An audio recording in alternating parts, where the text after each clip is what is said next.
Mari kita bersatu di dalam doa. Kembali Tuhan, waktu yang masih ada ini, kami menyerahkan diri kami kepadamu untuk Tuhan sendiri yang boleh melayani kami.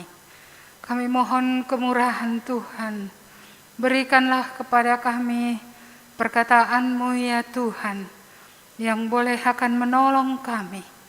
Kami menyerahkan semua kami yang akan mendengar, supaya Tuhan sendiri memberkati. Baik dimanapun kami berada, Engkaulah Allah yang mengasihi kami. Engkaulah Allah yang benar-benar memperdulikan hidup kami. Kami juga menyerahkan hamba-Mu dalam seluruh keterbatasan kehidupannya. Kami berdoa memohon supaya Tuhanlah menguduskan, dan Tuhan juga yang memberikan kekuatan untuk disanggupkan menyatakan apa yang benar yang berasal dari Tuhan sendiri. Kami menyerahkan hamba-Mu, kami menyerahkan kami semua. Berkatilah kami Tuhan, karena firman-Mu lah pelita, firman-Mu lah terang bagi hidup kami. Mari Tuhan berkatilah kami, segala kuasa lain enyahkanlah dari hidup kami, dari persekutuan orang percaya, dari persekutuan komunitas daripada gereja. Di dalam nama Tuhan Yesus kami berdoa. Amin. Silahkan duduk Bapak Ibu, saudara-saudari. Mari kita membuka kitab Matius.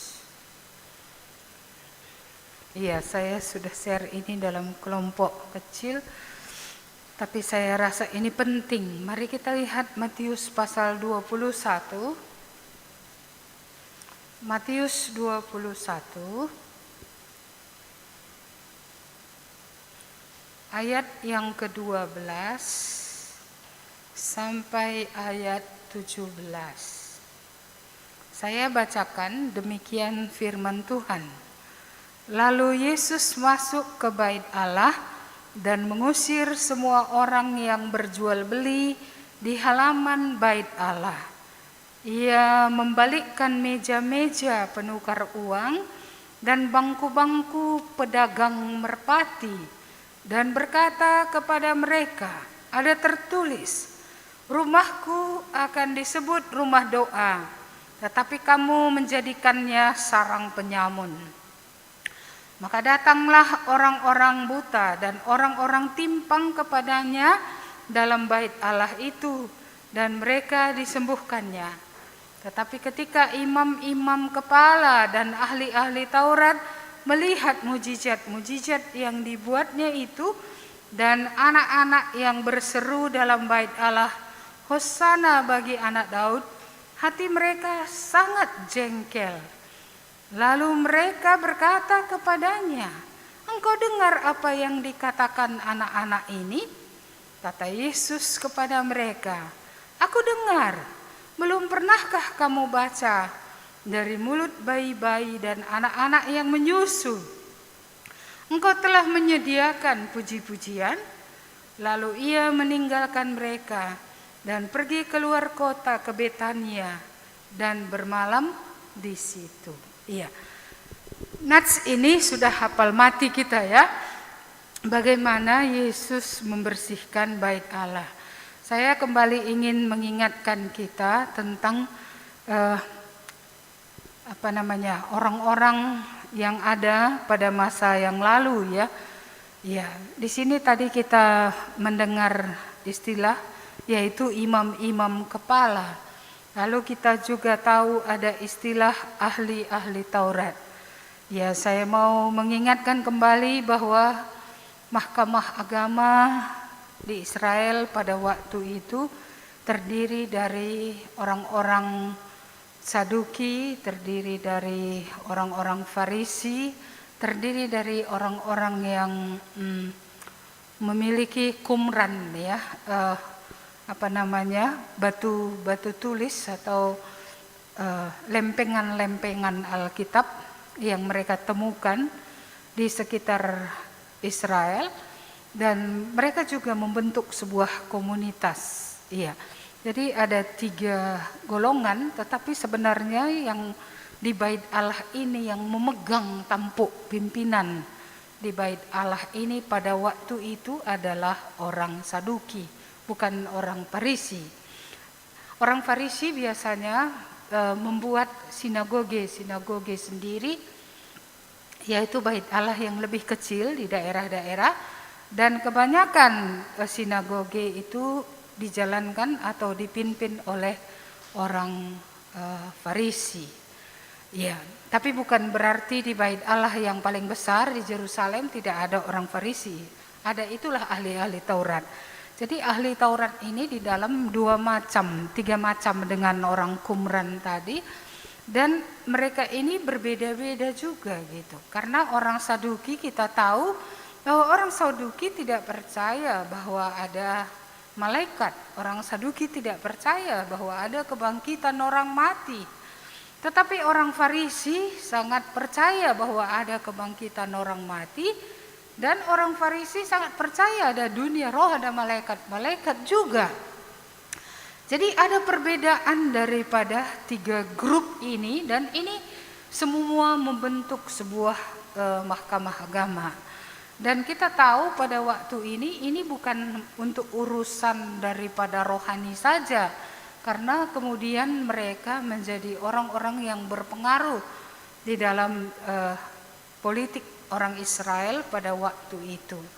Saudara-saudara yang dikasihi Tuhan, iya, orang-orang Saduki itu termasuk pada zamannya adalah orang dari kelas atas, dan mereka kebanyakan orang kaya. Tapi kalau orang Farisi itu biasanya dari segala golongan ada. Orang Qumran itu biasanya lapisan yang bawah, dan ini biasanya memiliki kesatuan hati. Dan mereka semua sama, tidak ada bedanya kalau pada orang-orang Qumran ini, walaupun itu tidak ada dituliskan di sini. Kalau saya lihat sejarah ya seperti itu.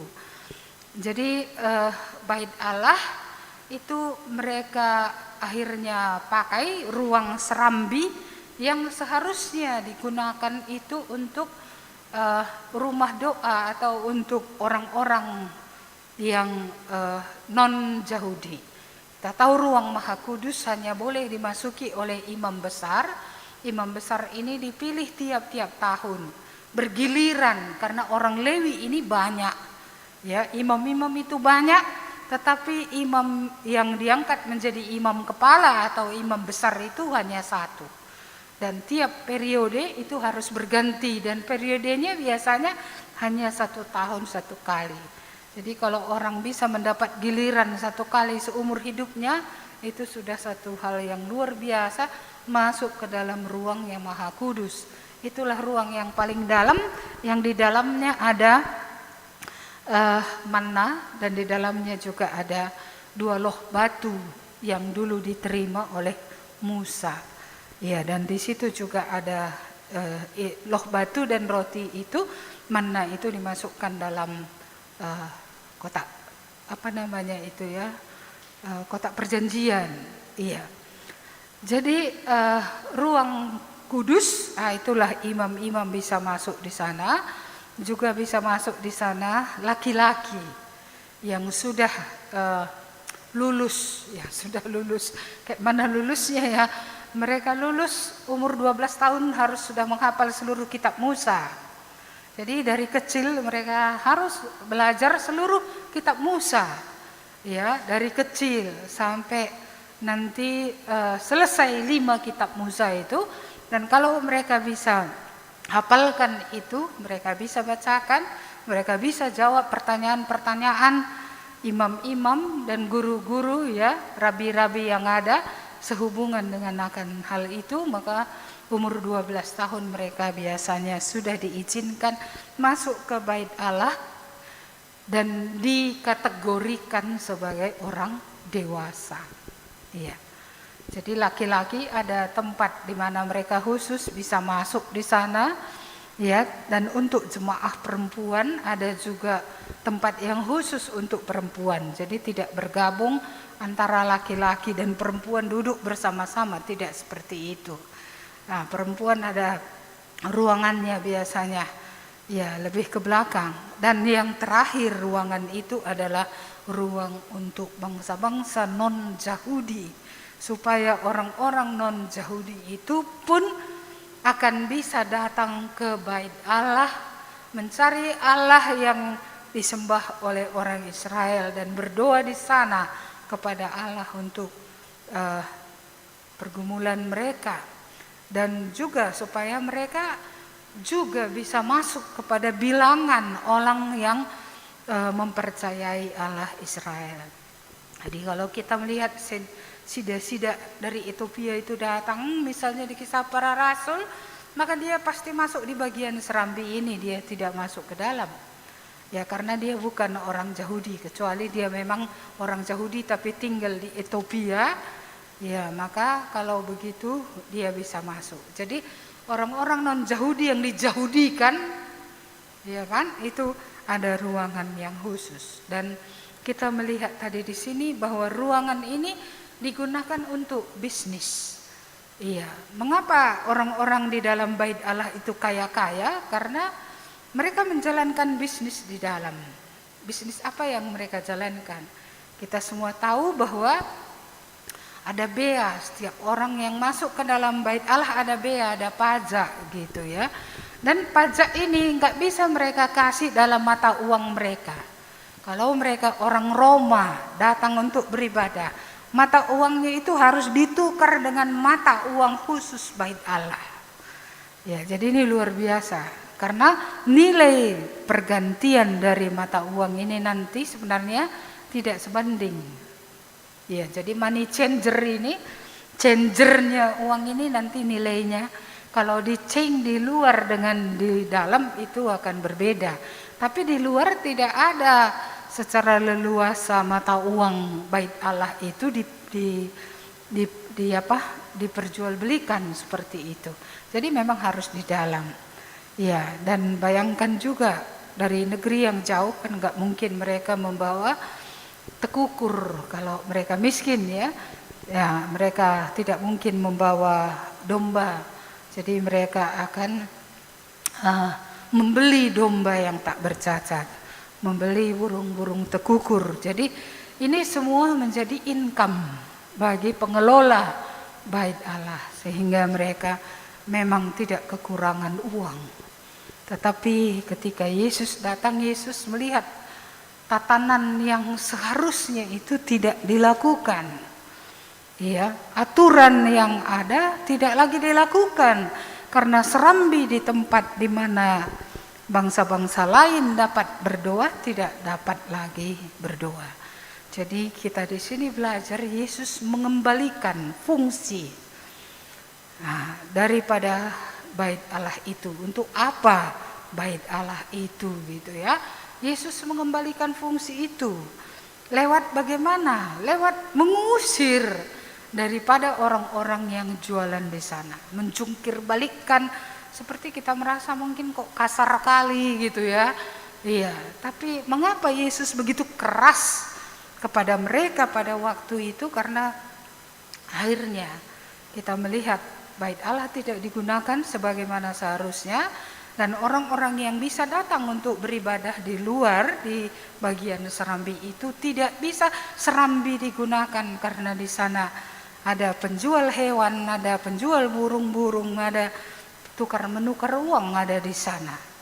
Iya, saudara-saudara yang dikasihi Tuhan, saya berpikir begini, melihat hal yang tidak teratur, melihat hal yang Bait Allah tidak digunakan sebagaimana seharusnya gitu ya. Iya, Yesus tidak tutup mata, dia tidak berdiam diri saja, biarkan sukanya situ, enggak seperti itu.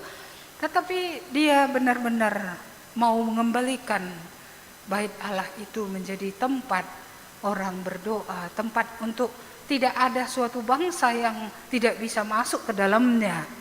Jadi bangsa-bangsa non-Yahudi juga bisa masuk.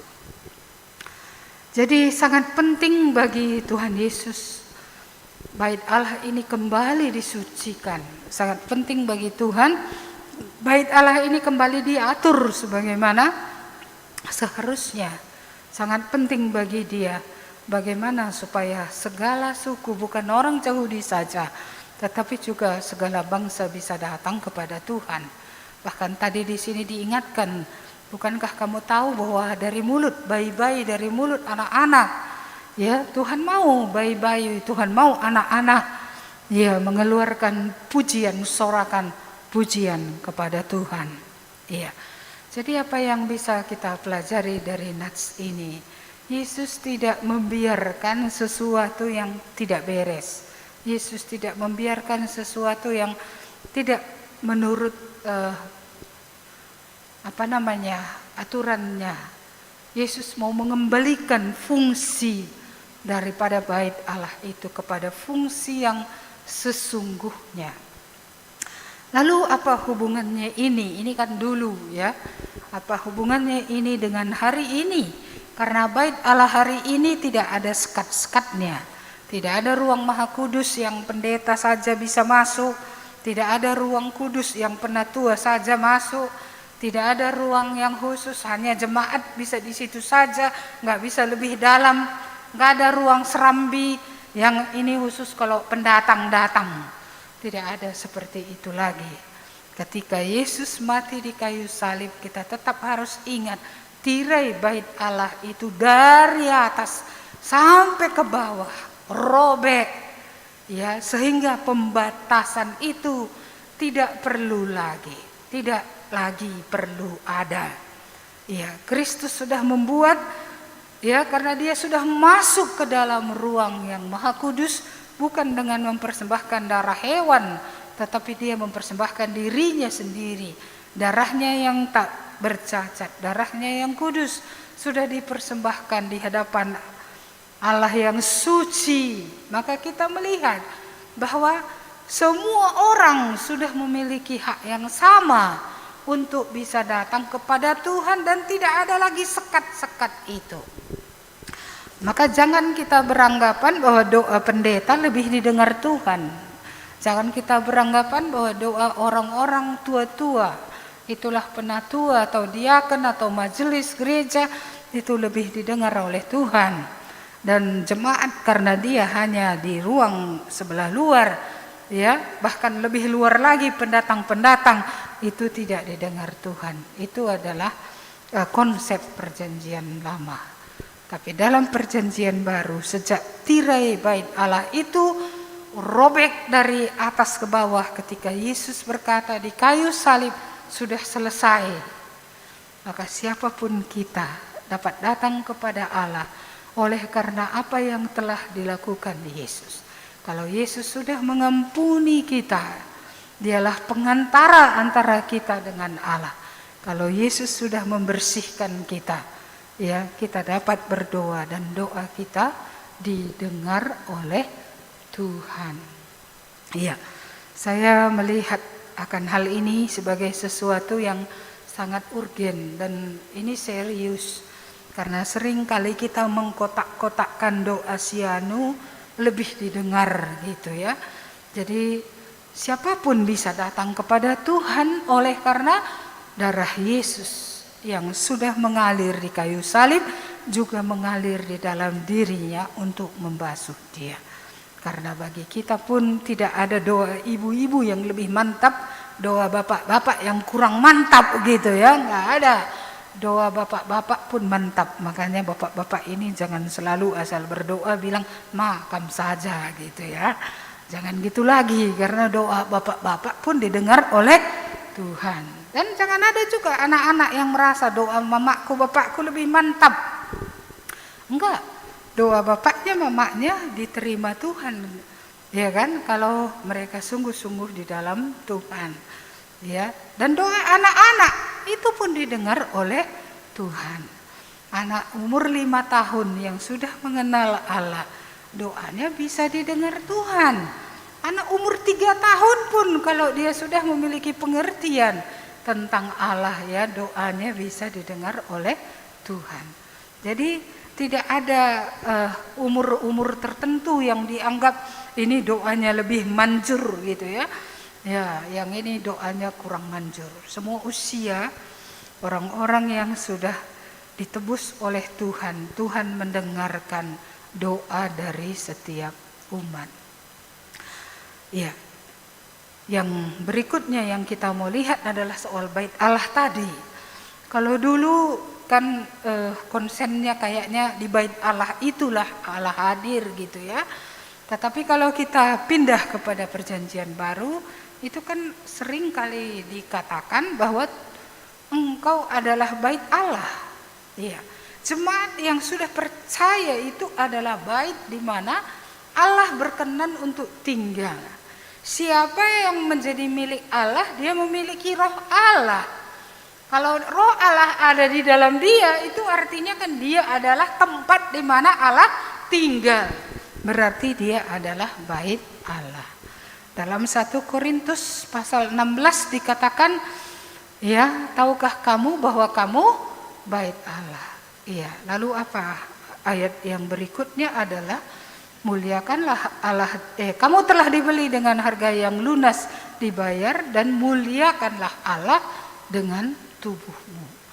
Jadi kalau bait Allah yang dahulu saja begitu seriusnya Tuhan, ketika itu tidak teratur, tidak digunakan sebagaimana yang dirancangkan oleh Allah, dia memporak-porandakan itu supaya mengembalikan fungsi dari bait Allah itu. Apalagi bait Allah yang ada hari ini.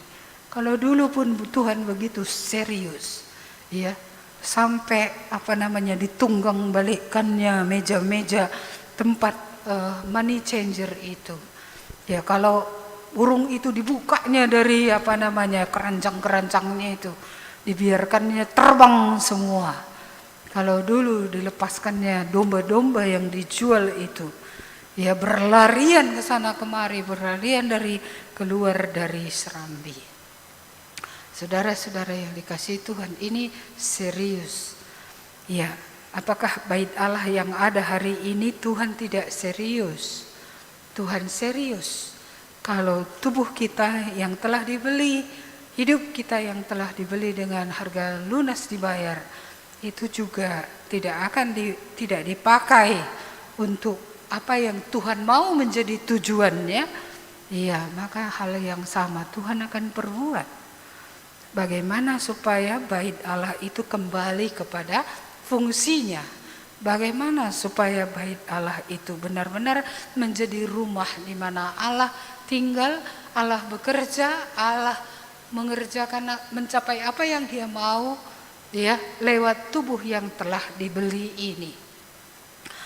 Kalau kita pernah membaca dari Injil, jika tanganmu yang berdosa, ya kan, potonglah. Lebih baik engkau masuk ke dalam kerajaan sorga dengan satu tangan yang kudung daripada utuh tetapi masuk ke dalam kebinasaan. Kalau matamu yang membuat engkau tidak bisa masuk surga, congkellah. Ya kan, ini berarti masalah yang serius. Ya, saya mengulang ini, saya rasa ya, saya sudah pernah katakan ini sebelumnya.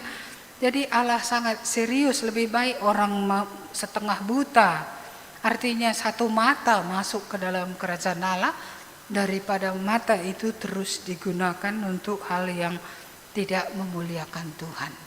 Jadi sebagaimana bait Allah yang adalah bangunan juga serius Allah memperhatikannya, maka bait Allah yang adalah jemaat juga Allah serius melihatnya, supaya jemaat itu juga sesuai dengan gunanya.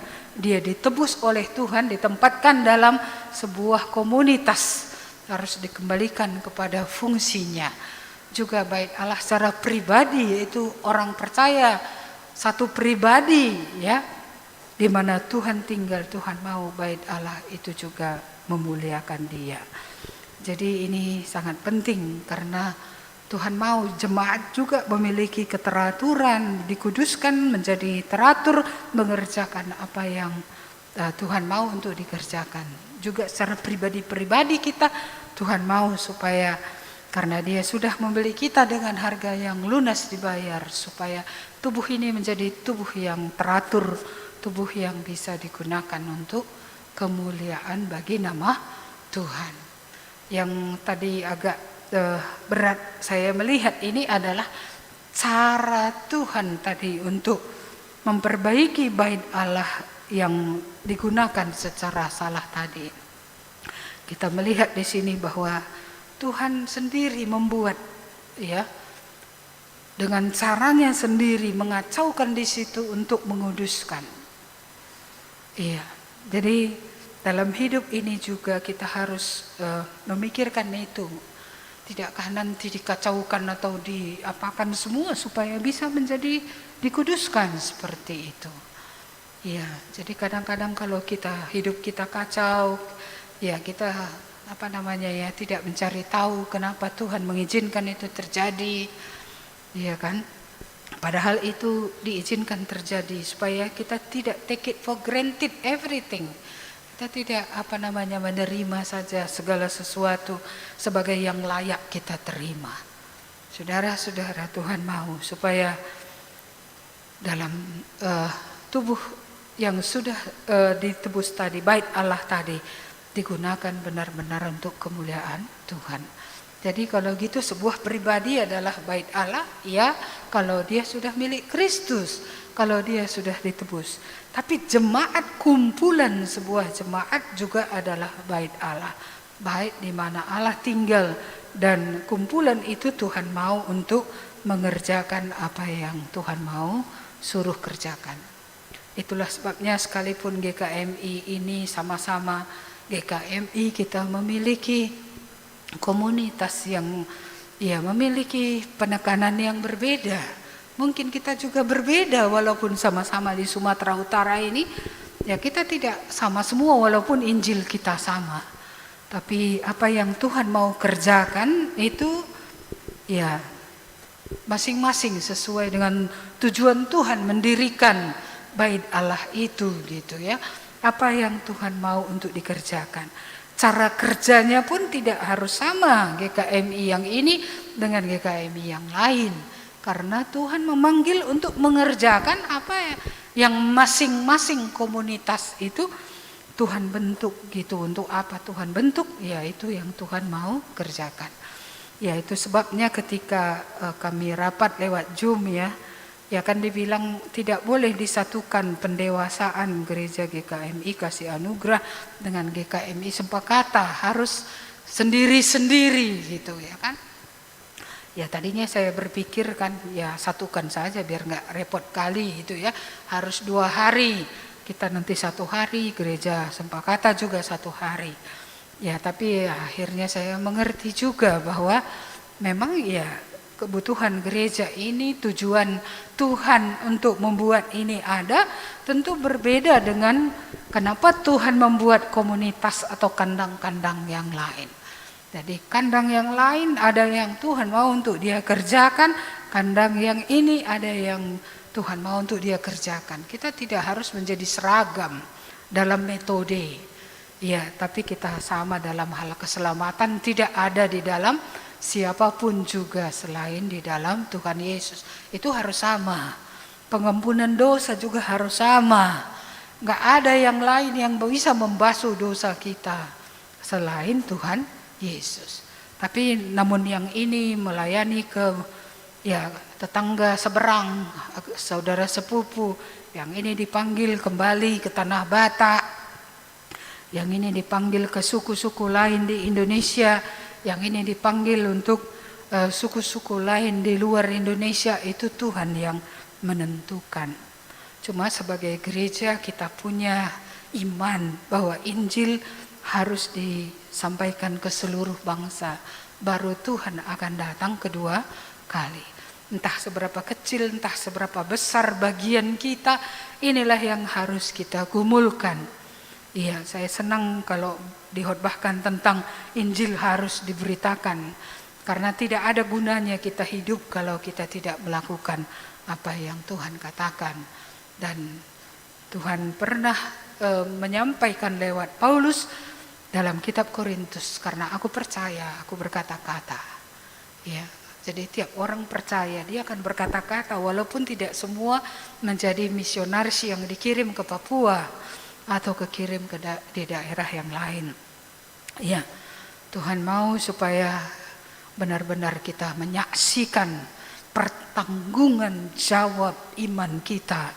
Bagaimana Tuhan menyelamatkan kita, itu tidak boleh pernah lekang dari hidup kita. Dan selama kita hidup, jangan pernah merasa aku sudah pernah bilang, aku sudah pernah bilang, aku sudah pernah bilang. Bilang sajalah terus menerus sampai nafas terakhir. Ya, tentu kepada bukan orang yang sama terus menerus ya, tetapi kepada orang-orang yang Tuhan berikan di jalan hidup kita. Ya, jadi memang Injil Kerajaan itu harus sampai kepada semua bangsa. Ya, dan mungkin sering menjadi pertanyaan, kenapa sih kita dibilang akan didewasakan? Saudara-saudara, selama ini kita memang di bawah Yayasan PIPKA. PIPKA itu adalah Yayasan Penginjilan dan Pelayanan Kasih yang diletakkan, ya, artinya di bawah Sinode Gereja Sinode Muria Indonesia. Ya, jadi sebagai bagian dari sinode ada beberapa yayasan di dalamnya, termasuk yang menangani misi, penginjilan, pelayanan kasih itu tadi PIPKA. Ada juga yayasan Mennonite Diakonia Service, itu untuk penanganan bencana alam. Jadi kalau ada misalnya di Jawa Tengah banjir, ada di daerah lain kebakaran meluas gitu ya. Iya, dan seperti sekarang ada pandemi, ya Mennonite atau Muria punya Mennonite Diakonia Service. Waktu dulu Gunung Sinabung meletus, saya ingat mereka pernah datang ya untuk menolong seperti itu ya. Ya sejauh mana yang bisa ditolong ya sejauh itu, dan bentuk pertolongan dari Mennonite Service ini pun bermacam-macam. Ya, ada yang psikologinya saja, ada yang ya menjadi sarana perpanjangan tangan dari bantuan-bantuan lain yang bisa disalurkan di daerah-daerah yang sulit seperti itu. Jadi ada beberapa yayasan di bawah sinode. Jadi kita selama ini masih berada di bawah yayasan PIPKA ini karena untuk menjadi dewasa itu ada beberapa persyaratan. Persyaratannya adalah hamba Tuhannya harus ada. Kalau itu kan kita memenuhi syarat dari dulu. Terus kemudian harus ada juga gedungnya, gedung sendiri. Ya dulu kita di rumah-rumah kan begitu ya. Kita sewa rumah di Pasar Baru. Ya. Terus yang ketiga selain itu adalah jumlah jemaatnya setidaknya 90. Ya dulu kita belum memadai, sekarang saya rasa nggak tahu setelah pandemi nanti ini masih ada tinggal 90. Tapi selama ini saya rasa ada. Ya makanya saya bilang tolong absen ya gitu. Maksudnya ya kalau lewat YouTube di bawah kan ada chat publicly gitu ya. Bilang di situ selamat hari Minggu. Maksudnya supaya kami tahu saudara juga masih hidup gitu loh. Karena kita nggak jumpa. Karena ada juga orang diberi pun kesempatan 1 kali 1 bulan kebaktian di gereja, belum juga dia kebaktian di gereja. Jadi untuk tahu hidup kan harus ada tandanya. Jadi selamat Minggu, oh rupanya masih hidup gitu. Saya tadi lihat juga hari ini agak banyak, ada 50-an, tapi tidak ada 50 orang yang bilang selamat hari Minggu. Iya, karena ada juga sampai sekarang, entah nggak tahu dia ngetiknya di bawah atau bagaimana, saya nggak tahu. Mungkin harus diajari Pak Amazon ya, kayak mana supaya ada selamat hari Minggunya. Kalau Zoom nggak perlu buat selamat hari Minggu, tapi jangan pakai kode pula masuknya gitu kan. Redmi, siapa sih Redmi nih? Nggak tahu kita siapa sih Redmi. Ya masuklah dengan nama sendiri, ya kan.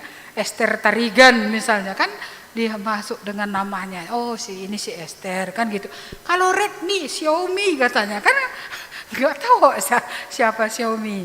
Tadi Mama Jelin syukur juga dia Xiaomi kan, tapi dia bilang Xiaomi ini dari Mama Jelin. Selamat Minggu ya. Ini masih hidup, artinya masih eksis, masih hadir seperti itu. Jadi ada 90 orang jemaat. Ya, terus dari segi keuangan kalau menjadi dewasa, ya itu dianggap bisa mencukupkan diri. Ya memang kalau dari segi itu kita melihat sejarah pemeliharaan Tuhan, mulai dari Pasar Baru pun dulu enggaknya ada bantuan kalau untuk rutinitas gereja. Ya berapa gereja mampu ya segitulah. Walaupun gajinya mungkin rendah, ya enggak apa-apa kalau sebegitunya mampunya. Seperti itulah dahulu kita lakukan, dan sampai hari ini pun saya meyakini jemaat ini bukan jemaat yang kikir ya. Ya, mereka pun tidak ingin kalau miskin pendetaku itu tanda rohani, enggak. Ya, karena kalau dia terus berdoa untuk beli makanan pun nanti enggak ada lagi waktunya doakan jemaat, doakan makanannya saja nanti. Terus kerjanya seperti itu. Jadi secara keuangan itu mandiri gitu ya. Itu yang dikatakan dengan dewasa, artinya bisa membiayai bukan saja gedung ya, karena gedung juga butuh perawatan. Ya, ada juga alat-alat yang kadang rusak. Ya, membiayai hamba Tuhan, membiayai pelayanan ya, supaya semua itu bisa dikerjakan. Jadi itulah kalau menjadi dewasa. Tambahan menjadi dewasa itu menjadi bagian dari sinode. Kalau selama ini kan bagian dari PIPKA. Ya, memang PIPKA di bawah sinode, tapi kita artinya ke sinode enggak ada acara yang kepala kita ikuti kalau kita belum dewasa. Karena PIPKA itu kan di atas kita, dia yang mewakili kita ke sinode. Tapi kalau nanti menjadi gereja dewasa, berarti kita sudah tidak di bawah PIPKA lagi, langsung ke sinode. Jadi kalau ada hal-hal yang perlu dikerjakan di sinode, artinya ada tanggung jawab kita secara langsung. Kalau selama ini ada secara tidak langsung, tapi ini secara langsung. Ya, saya sengaja memang menceritakan ini kepada kita karena mereka sudah mengatakan bahwa kita sudah layak untuk didewasakan. Ada hamba Tuhannya, walaupun hamba Tuhannya sebentar lagi pulang ke surga kan. Ya, ada hamba Tuhannya, ada gedungnya. Terus apa tadi? Ada jumlah jemaat yang mencukupi, lalu kemudian ada dana yang cukup untuk rutinitas pelayanan gereja. Entah itu penginjilan, entah itu seperti selama ini kita buat camp, kita buat seal. Ini selama masa pandemi ini banyak yang tidak bisa kita buat, sehingga hari-hari kita menjadi hari-hari yang banyak membingungkan. Saudara-saudara, saya sendiri merasa berjuang di jalan yang sempit selama masa pandemi ini. Kayak mana bertahan untuk hidup. Apa yang masih bisa dikerjakan. Iya, masuk melalui jalan sempit. Iya, memang jalan ini begitu sempit. Iya. Jadi betul-betul masuk lewat satu jalan saja memang, dan itu iya kita semua tahu jalan itu hanya Tuhan Yesus. Tapi juga terus masuk ke dalam melewati jalan yang sempit ini tiap-tiap hari, karena tiap hari harus membuat pilihan-pilihan. Pilihan apa yang kita buat tiap-tiap hari. Ini sempit karena ada lebar jalan kepada kebinasaan. Lebar jalan yang akan menarik kita keluar dari fungsi pribadi tadi sebagai bait yang didiami oleh Allah, fungsi gereja, ya umat Tuhan yang dikumpulkan di satu tempat bersama-sama, ya ini bisa digeser, bisa bergeser. Akhirnya bagaimana? Akhirnya nanti kita tidak lagi menjadi terang dan garam. Saya mengingat sejarah Israel ditolak oleh Tuhan karena mereka tidak lagi asin, tidak lagi menjadi terang, dan tidak lagi menjadi garam. Jangan berpikir biji mata yang dipilihnya di masa lalu ya tidak dipakainya lagi. Itu terjadi pada masa dahulu, lalu hari ini orang yang dipilihnya ya akan eksis ada. Tidak akan eksis terus ada kalau kita tidak hidup ya di dalam Dia. Kita tidak hidup di dalam terang. Kita tidak hidup dalam pengudusan yang dilakukannya. Makanya ini menurut saya tadi bait Allah ini benar-benar dikuduskan, dibersihkan, dikembalikan kepada untuk apanya dia ada. Untuk apanya kita ditebus? Itu harus kita kembali ke situ. Ya, kamu telah dibeli dengan harga yang lunas dibayar, karena itu dibeli dengan darah Yesus. Muliakanlah Allah dengan tubuhmu. Muliakanlah Allah dengan tubuh ini. Iya. Jadi di masa pandemi ini, supaya tubuh ini digunakan untuk kemuliaan Allah. Secara jemaat juga, komunitas kerajaan Allah, ya, orang-orang percaya, umat tebusan Tuhan. Ya, ini benar-benar secara komunitas juga maunya perjuangan kita masih perjuangan yang ilahi.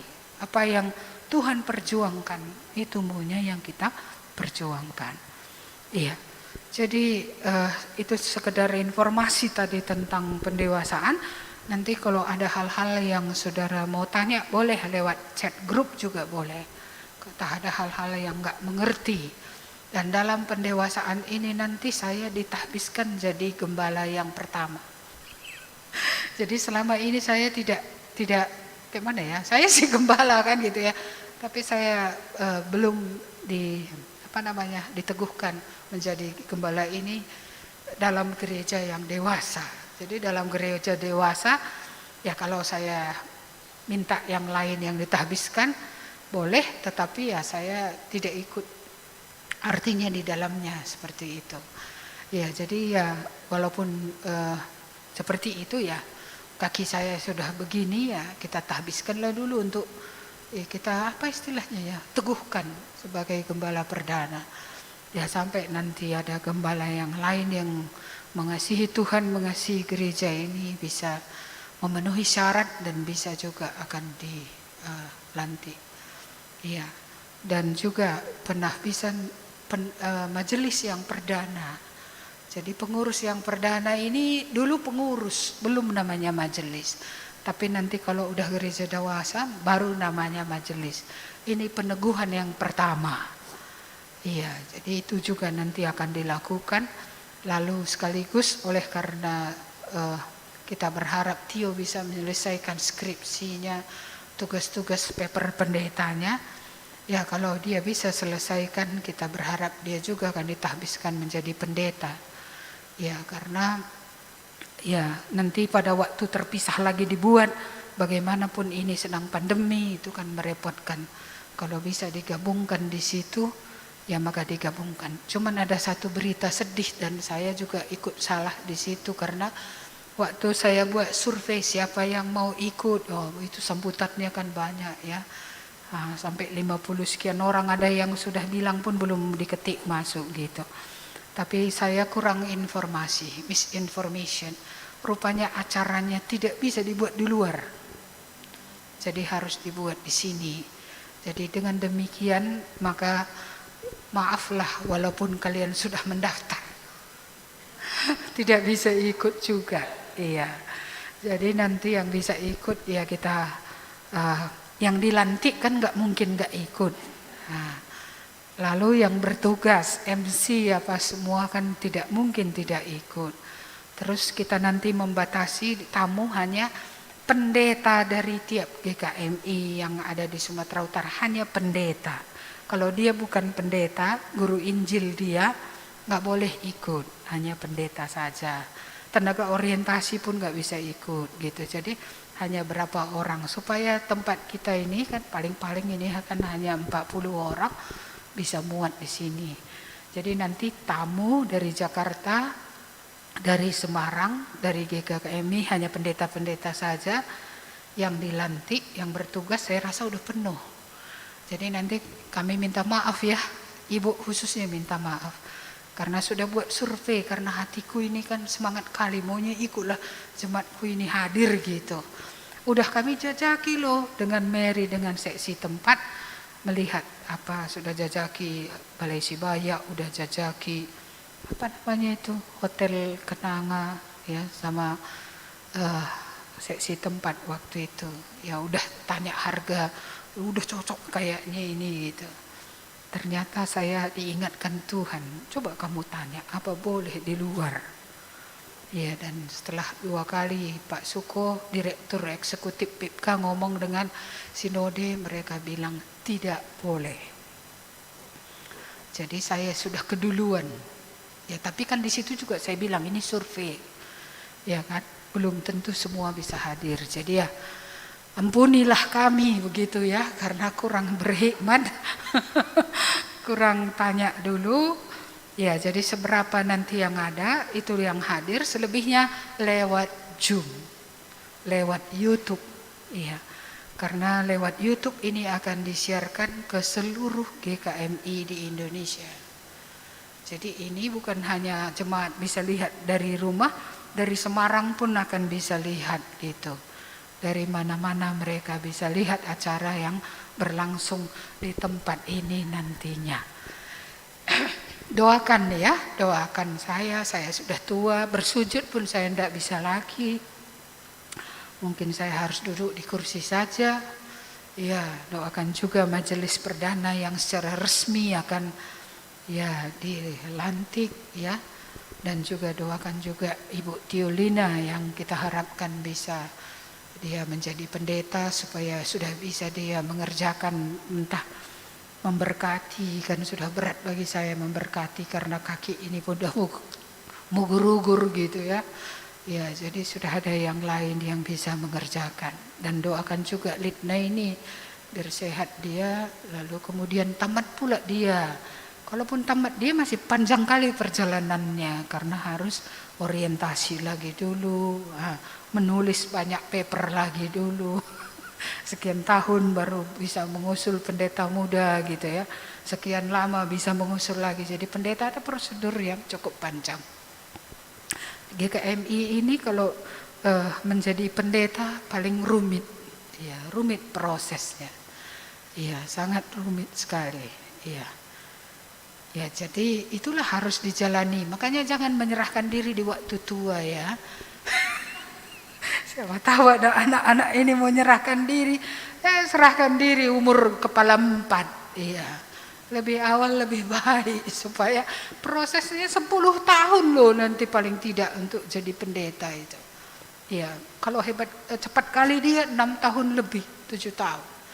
Ya, jadi 10 tahun lah kita bilang. Kan udah tua-tua di situ kita kan. Ya, jadi ini ya. Baik, kita kembali ke nats kita ini tadi. Apa yang bisa kita belajar dari hari ini ya? Tuhan benar-benar ingin bait Allah itu digunakan sebagaimana mestinya. Adalah hati Allah, bukan orang Israel saja, tapi dari bangsa-bangsa lain. Jadi maunya gitu juga di hati kita. Jangan biaslah kami saja lalap. Jadi kalau kita aja tengok-tengokan muka kita ini tiap tahun, kamu gak capek nengoknya? Aku capek. Kalau itu saja, iya, pengen sih bertambah gitu ya, orang-orang yang diselamatkan. Iya, nanti ketemu itu juga, minggu depan ketemu itu juga. Iya, maka kalau dibuat pun kelompok kecil itu, tumbuh bersama itu, ya itu bisa untuk membangun kita. Tapi saya juga merasa, mari kita doakan. Ya, entah pun saudara nggak cocok, nggak apa-apa, jalani saja dulu. Ya, kita doakan juga supaya lewat kelompok ini ada orang lain yang bisa tambah. Iya, ada orang lain yang bisa menjadi pelayanan dari kelompok ini. Jadi melayani ke dalam juga melayani keluar. Iya, yang di dalam ini pun ada juga nanti nggak ke surga. Kan sedih juga. Sudah lama di GKMI sudah berapa tahun? 5 tahun. Ada yang 10 tahun. Semalam kami kedatangan Bapak Rani dari Kampung Antara. Jangan iri ya, dia bawa durian. Dia datang, lalu saya bertanya, kayak mana gereja kita di Kampung Antara? Yang pertama-pertama dulu datang itu udah bertobat, kata Lidna sama dia kan. Ya, ada juga yang pertama dulu pun belum bertobat sampai sekarang katanya. Iya, justru yang baru ininya kulihat katanya gitu. Ya, dia sebutkan beberapa nama ininya yang sudah datang kepada Tuhan. Jadi apakah akan genap juga firman Tuhan yang terdahulu ini nanti ya kan kemudian atau bahkan nggak masuk? Iya, saya ingin yang terdahulu dan yang datang kemudian sama-sama masuklah. Iya, sama-sama kita masuk ke dalam kerajaan Allah itu. Betapa sedihnya kan kalau ada nanti satu keluarga sudah sama-sama kita di sini sekian lama, tapi nanti di surga kita tidak bersama-sama. Sedih kan? Iya. Tapi apa yang bisa kita buat? Selain berdoa, Injil diberitakan, kesaksian hidup ada. Ya, kalau suami yang belum bertobat, maunya dilihatnya lah perubahan pada istrinya. Kalau istri yang belum bertobat, maunya dilihat oleh istri itulah perubahan dalam suaminya. Jika anak-anak yang belum bertobat, maunya dilihatnya lah ayah ibunya bagaimana beriman kepada Tuhan. Supaya ketika Tuhan melawat mereka, mereka bisa datang. Kalau ada orang tua yang belum bertobat, entah anak pun duluan. Karena kadang-kadang adanya anak duluan bertobat. Tapi kiranya dia lihat perubahan anaknya. Dari orang yang malas menjadi rajin. Dari orang yang pertewas hanya mengerjakan apa yang menjadi bagiannya. Menjadi orang yang berkemurahan mengerjakan lebih banyak dari bagiannya. Dia melihat anaknya dari orang yang sombong. Meletakkan harga dirinya pada prestise atau pada uang atau entah pada apa saja. Dilihatnya lah nilai harga diri anaknya itu pada Tuhan. Ya, kalau semua lapisan boleh melihat perubahan pada orang yang di dalam Kristus. Ya, inilah sarana bagaimana Tuhan nanti akan menyelamatkan orang-orang di sekitar kita. Kalau tadi Litna cerita tentang tetangga kita, rumah kita, di rumah masih ada orang yang belum diselamatkan. Keluarga, ya, tetangga atau siapapun tadi. Itu mari kita sungguh-sungguh mengumpulkannya. Kalau saudara mengimani bahwa di bawah kolong langit ini tidak ada nama lain yang olehnya kita dapat diselamatkan. Kecuali ada nama lain yang akan menyelamatkan dia. Tapi jikalau tidak ada nama lain yang menyelamatkan selain nama Yesus, sesuai dengan yang tertulis dalam Alkitab, bahwa di bawah kolong langit ini hanya satu nama saja. Tidak ada nama lain yang olehnya kita beroleh keselamatan. Ya, kalau ini the only way, jalan satu-satunya, lakukanlah bagian kita. Supaya jikalaupun ada yang tidak diselamatkan, tidak akan ada pernah suatu penyesalan, tidak akan ada air mata sesudah semua yang dilakukan. Lebih baik kita menangis hari ini untuk keselamatan orang daripada kita menangis kemudian karena seandainya aku tadi buat begini, seandainya aku tadi berdoa 2 kali atau 3 kali sehari, seandainya begini. Penyesalan, kata orang Indonesia, selalu datang terlambat. Saudara-saudara, saya harap kita tidak terlambat karena kita masih hidup. Mari kita menggumulkan selagi masih ada kesempatan. Kita doakan supaya pandemi ini tidak membatasi kita. Tapi tetap hatinya duluan. Kalau ada hati, pasti kita gumulkan bagaimana caranya, bagaimana metodenya. Ya. Kalau ada hati, adanya Tuhan akan membuka caranya. Entah bagaimana caranya supaya orang-orang, entah itu anak-anak, entah itu remaja, entah itu pemuda, entah itu orang tua, entah itu lansia sudah tua tapi nggak jelas-jelas keselamatannya. Tetap nggak jelas sama dia. Yesus ininya murihi aku dosa enari. Itunya yang bisa membersihkan aku. Seperti bait Allah ini tadi. Hanya dia yang mau bisa membersihkannya itu. Jadi hanya Yesus yang bisa membersihkan kita. Supaya jelas kita sampai kepada keselamatan. Iya, tak pun banyak kekurangan orang tua ini. Ampunilah. Ya, berilah waktu. Karena nanti kalau udah mati dia dan tidak selamat, nangisnya kita. Bayangkanlah dia dipanggang di api itu. Dia bukan bersama-sama Tuhan di tempat yang indah. Yaitu kecuali kita tidak ada perasaan. Kalau kita ada perasaan, kalau itu perasaan darah ini pun masih ada, pastinya ada kesedihan yang dalam. So, kesempatan ini Yesus belum datang kedua kali. Tak usah pikirkan pandemi ini, mungkin setelah ini entah apa lagi yang akan datang pun. Mungkin tak akan pernah lagi berhenti penderitaan di bawah matahari. Karena memang di mana-mana ya, kejahatan manusia luar biasa. Hampir mirip dengan zaman Nuh dulu keadaan hari ini.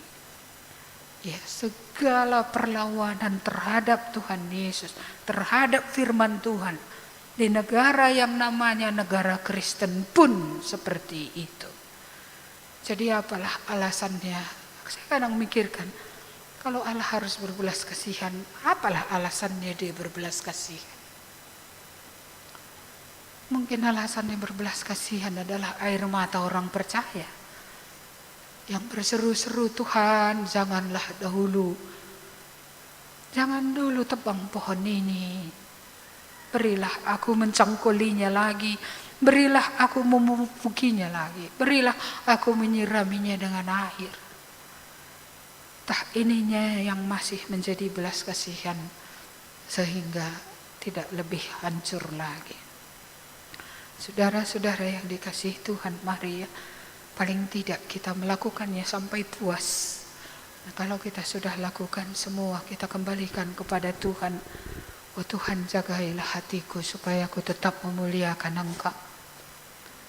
Dan berilah supaya ada kemurahan-Mu, supaya masih dengan mata di dunia orang hidup ini, aku melihat hati orang-orang berbalik dari dosa kepada Tuhan. Di negeri orang hidup inilah maunya kita masih melihat buah daripada pekerjaan tangan kita yang diberkati oleh Tuhan, yang membuat orang-orang datang kepada Tuhan. Kalau Tuhan izinkan. Kalau Tuhan tidak izinkan, enggak apa-apa. Paling tidak Allah sudah melihat air mata kita dan segala yang kita lakukan oleh karena Dia. Kalaupun hari ini kita tidak melihatnya, enggak apa-apa. Di surga pun nanti kita melihatnya. Kita bertemu dengan orang yang kita doakan itu. Kita bertemu dengan orang yang kita perjuangkan untuk bisa mengenal Tuhan itu. Cukuplah itu. Mari kita berdoa. Tuhan, ketika Engkau melihat bait Allah itu tidak difungsikan sebagaimana sebenarnya, Engkau membersihkannya. Engkau tidak senang dengan keadaan itu. Engkau marah. Engkau memporak-porandakannya. Supaya bisa diingat kembali oleh semua yang di bait Allah itu. Untuk apanya bait Allah itu ada. Nah, kalau kami belajar dari sejarah, Engkau meninggalkan bait Allah yang didirikan oleh Salomo karena orang-orangnya tidak lagi benar. Oh Tuhan, biarlah roh Tuhan mengawasi kami dan menjaga kami supaya boleh Tuhan menetap di tengah-tengah kumpulan orang-orang percaya. Karena bukan Tuhan memerlukan gedung untuk menjadi tempat tinggal, tetapi Engkau mau berdiam di dalam hati. Engkau mau berdiam di tengah-tengah umat-Mu yang memuliakan Engkau. Roh-Mu yang kudus meneruskan firman-Mu ini. Karena kalau Engkau begitu serius dengan bangunan dahulu yang ada di Yerusalem, Engkau juga tentu serius dengan bangunan tubuh ini, di mana Engkau berdiam untuk tinggal, yaitu di dalam tiap-tiap orang yang sudah Engkau beli dengan harga yang lunas dibayar. Engkau sangat serius untuk membersihkannya. Engkau serius untuk menertibkannya. Engkau serius mengembalikan fungsinya. Supaya tubuh kami boleh memuliakan Engkau. Supaya tubuh ini bisa digunakan Tuhan melakukan apa yang Tuhan suruh untuk dikerjakan. Tuhan bisa memakainya untuk mencapai apa yang Tuhan mau untuk capai. Kami berdoa Tuhan, kiranya Roh-Mu yang kudus menolong kami supaya kami bersedia dibersihkan sebelum Tuhan sendiri memporak-porandakannya. Supaya kami boleh dibersihkan oleh Tuhan, disucikan oleh Tuhan, diatur oleh Tuhan. Dan kami boleh mengerjakan bagian-bagian kami masing-masing tanpa kami harus diperintahkan. Kami berdoa supaya Tuhanlah yang kami takuti dalam tanggung jawab yang Tuhan percayakan bagi kami. Bukan pengawasan manusia yang kami takuti Tuhan, tetapi pertanggungjawaban kami di hadapan-Mu. Karena Engkau melihat, Engkau sungguh-sungguh mau kami melakukan apa yang Tuhan mau untuk dikerjakan. Terima kasih Tuhan. Kami bersyukur Engkau berkenan membeli kami dengan harga yang lunas dibayar. Kami bersyukur dosa kami bisa diampuni. Kami bersyukur Engkau berkenan diam dalam tubuh ini. Tolonglah kami terus-menerus supaya hidup kami ini semakin ditertibkan oleh Tuhan. Hidup kami boleh semakin berguna. Dan kami juga punya satu goal saja dalam hidup kami. Bagaimana kami memuliakan Tuhan dalam segala sesuatu dalam hidup ini ya Tuhan. Terima kasih Tuhan, selama bait Allah itu memuliakan Engkau, Engkau di situ. Tapi kalau bait Allah itu tidak ada lagi garamnya, tidak ada lagi terangnya, bukankah Israel Engkau tinggalkan? Itu menjadi suatu peringatan yang keras juga bagi kami. Karena kalau hidup kami pun tidak lagi terang dan tidak memancarkan terang itu, dan hidup kami tidak seperti garam yang dapat mengasini, mempengaruhi, maka Tuhan juga akan melakukan seperti yang dahulu Tuhan lakukan. Karena Tuhan tidak berkenan dan Tuhan tidak memakai. Kiranya turunlah kemurahan Tuhan supaya ini juga menjadi perjuangan kami. Bagaimana supaya hidup kami boleh berpadanan dengan kehendak Tuhan selama kami hidup di bumi ini. Terima kasih Tuhan, hamba-Mu berdoa untuk setiap kami dimanapun kami berada. Supaya kami memandang serius firman Tuhan itu. Supaya hidup kami boleh dikuduskan, hidup kami boleh dikembalikan berguna untuk kemuliaan bagi nama Tuhan. Biarlah kami memiliki hati yang rela dikuduskan, hati yang rela dipangkas, hati yang rela dibentuk, hati yang rela mengerjakan, hati yang rela berkorban untuk mengerjakan apa yang Tuhan suruh untuk dikerjakan. Terima kasih Tuhan, kami menyerahkan hidup kami 1 minggu ke depan ke dalam tangan-Mu. Engkaulah Allah yang memelihara kami. Engkaulah Allah yang menambahkan kasih kami kepada Tuhan. Engkaulah Allah yang menambahkan kasih kami kepada jiwa-jiwa yang hilang ini. Engkaulah Allah yang menambahkan perjuangan kami untuk mau berkorban bagi kemuliaan-Mu. Terpujilah Engkau Allah kami. Di dalam nama Tuhan Yesus kami berdoa dan mengucap syukur. Amin. Kepada Allah beri puji. Kepada Allah beri puji, semua makhluk di bumi.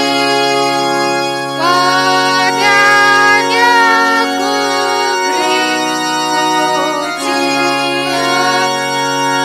Bapa, Anak, dan Roh Suci.